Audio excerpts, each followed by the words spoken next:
విషయానికి వస్తే ఇవాళ ఏపీ సీఎం చంద్రబాబు పశ్చిమ గోదావరి కాకినాడ జిల్లాల్లో పర్యటించనున్నారు. ఉదయం 11 గంటలకు ఏలూరు సిఆర్ రెడ్డి కాలేజీ చంద్రబాబు హెలికాప్టర్లో చేరుకోనున్నారు. ఆర్టీసీ బస్టాండ్ కాంప్లెక్స్ వద్ద తమ్మిలేరును పరిశీలిస్తారు. అనంతరం సర్ సిఆర్ రెడ్డి కాలేజ్ ఆడిటోరియంలో వరదలతో నష్టపోయిన రైతులతో ముఖాముఖి పాల్గొంటారు. మధ్యాహ్నం 12:20 కాకినాడ జిల్లా సామర్లకోటకు బయలుదేరతారు. కిల్లంపూడిలోని రాజుపాలెంలో స్థానికులతో మాట్లాడనున్నారు. తిరిగి సాయంత్రం 5 గంటలకు ఏపీ సచివాలయం వద్దకు చంద్రబాబు చేరుకుంటారు. అక్కడి నుంచి 7 గంటలకు ఉండవల్లి నివాసానికి చంద్రబాబు వెళ్తారు.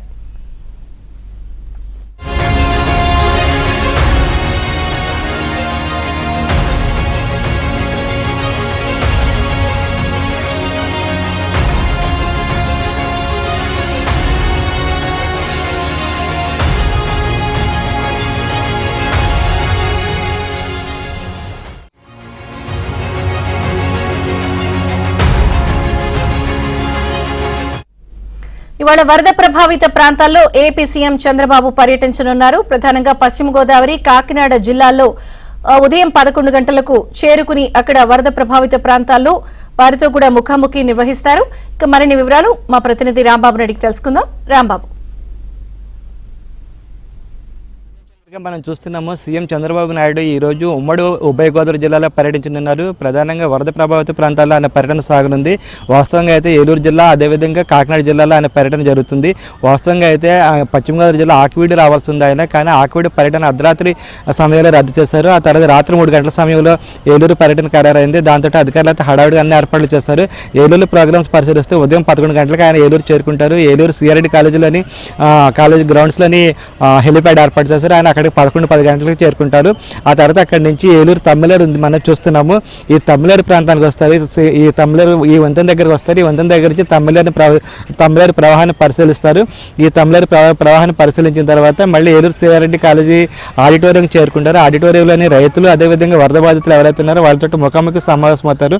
మొత్తం మీద మధ్యాహ్నం 12:20 ఆయన పర్యటన ముగుస్తుంది. ఆ తర్వాత ఇక్కడి నుంచి కాకినాడ జిల్లా బయలుదేరి వెళ్తారు. కాకినాడ జిల్లాలోని సామర్లకోటలో హెలిప్యాడ్ ఏర్పాటు చేస్తారు. అక్కడ దిగిన తర్వాత అక్కడి నుంచి కిర్లంపూడి మండలం ఏదైతే ఏలూరు వాగు ఉధృతికి పూర్తిగా ముంపుకు గురయ్యిందో ఆ మండలంలోని అనేక మండలాన్ని పరిశీలిస్తారు. మండలంలో దాదాపు 15 గ్రామాల వరకు అయితే ముంపుకు గురయ్యాయి. అదేవిధంగా వేలాది ఎకరాలు అయితే పంట ముంపుకు గురైందా ఏలూరు ప్రభావంతో. దాంతో ఆ కిర్లంపూడి మండలానికి చంద్రబాబు బయలుదేరి వెళ్తారు. ఆ తర్వాత అక్కడి నుంచి ఆ పర్యటన ముగిసిన తర్వాత కాకినాడ జిల్లా పర్యటన ముగిసిన తర్వాత ఆయన ఉండవల్లి బయలుదేరి వెళ్తారు. మొత్తం మీద అయితే సీఎం చంద్రబాబు నాయుడు అయితే హడావుడిగానే పర్యటన చేపట్టారు. అంతేకాకుండా బాధితులు ప్రధానంగా కలుసుకోవాలని ఒకే ఒక ఉద్దేశంతో ఆయన పర్యటన సాగుతున్నట్లు మనకి తెలుస్తుంది. ఎందుకంటే గత 10-15 రోజుల నుంచి అయితే ఉమ్మడి పశ్చిమ గోదావరి జిల్లాని అయితే వర్షాలు అయితే తీవ్రంగా కుదిపేశాయి. ముఖ్యంగా అయితే భారీ వర్షాల వల్ల అయితే అనేక రకాలుగా రైతులు నష్టపోయారు. అటు అక్వా రైతులు నష్టపోయారు, ఇటు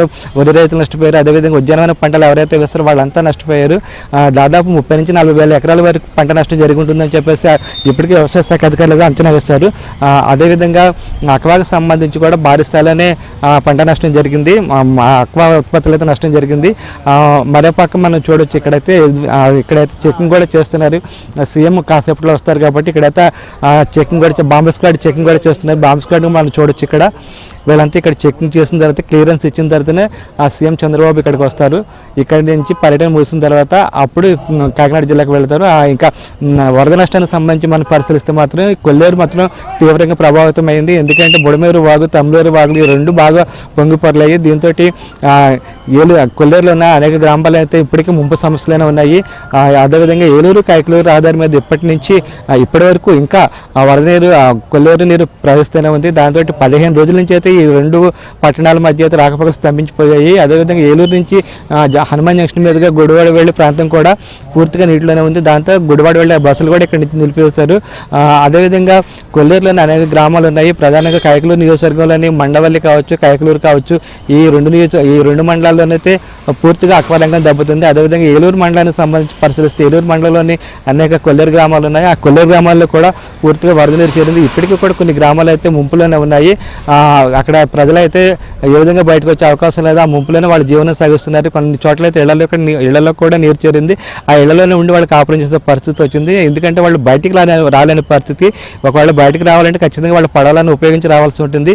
అదేవిధంగా మండవిల్లి మండలంలో చూస్తే పెనుమకలంక గ్రామం ఉంది. కొల్లేరు దగ్గర నుంచి ఏలూరు కైకలూరు మెయిన్ రోడ్డు మీద నుంచి పెనుమకలంక దాదాపు 6 కిలోమీటర్ల పొడవు ఉంటుంది. కానీ ఈ రోడ్డు మీద అయితే కొల్లేరు ప్రవహిస్తూ ఉండడంతో పెనుమకలంకకు వెళ్ళడానికి అయితే పూర్తిగా రహదారి అయితే లేకుండా పోయింది. దాంతో అయితే ఇప్పటికే అక్కడ గ్రామస్తులు అయితే పడవల మధ్య ప్రయాణం సాగిస్తున్నారు. అదేవిధంగా కొల్లేరు ప్రభావం వల్ల అనేక గ్రామాలు ముంపులో ఉన్నప్పటికీ ప్రభుత్వం అయితే అన్ని రకాల సహచర్యలు చేపడతామని చెప్తుంది. అదేవిధంగా కొన్ని గ్రామాలకి అయితే ఇప్పటికీ నిత్యావసర సరుకులు పంపిణీ చేస్తారు. మరికొన్ని గ్రామాలకి అయితే ఇంకా అందజేయాల్సి ఉంది. అదేవిధంగా కొల్లేరు ముంపు గ్రామాలకు సంబంధించిన ప్రజలైతే ఎవరైనా వాళ్ళకి ఆహారం కూడా అందజేస్తున్నారు. ముఖ్యంగా పెదపాడు మండలంలో మనం చూడొచ్చు.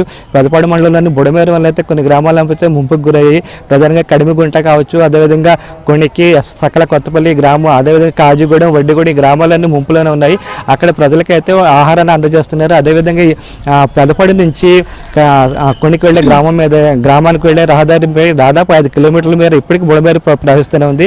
ఆ రోడ్డు మీద అయితే పూర్తిగా రాకపోకలు అయితే ఆపివేస్తారు. కేవలం ఆ రోడ్డు మీద వెళ్ళాలంటే ఖచ్చితంగా ట్రాక్టర్ మీద వెళ్లాల్సి ఉంటుంది. ఆ ట్రాక్టర్ మీద వెళ్ళినా సరే 4 అడుగులు ఎత్తున అక్కడ వరద నీరు ప్రవహిస్తుండడంతో చాలా జాగ్రత్తగా ట్రాక్టర్ మీద ప్రయాణం సాగించాల్సిన పరిస్థితి ఉంది. ఇలా మొత్తమే చూస్తే మాత్రం ఉమ్మడి పశ్చిమ గోదావరి జిల్లాలో అయితే వరదలు అయితే బాగా దెబ్బతీసాయని భావించాల్సి ఉంటుంది. ఈ నేపథ్యంలోనే సీఎం చంద్రబాబు నాయుడు అయితే వరద బాధితులను ప్రత్యక్షంగా కలవడానికి అయితే వస్తున్నారు. ముఖ్యంగా రైతులు అయితే తీవ్రంగా నష్టపోయారు కాబట్టి వాళ్ళని కలుసుకొని వాళ్ళ స్వాంతను చేకూర్చే విధంగా, కొన్ని ఆర్థికపరమైన ప్రయోజనాలు చేకూర్చే విధంగా ఆయన ఏమైనా ప్రకటన చేస్తారేమని చెప్పేసి అందరూ ఆశిస్తున్నారు.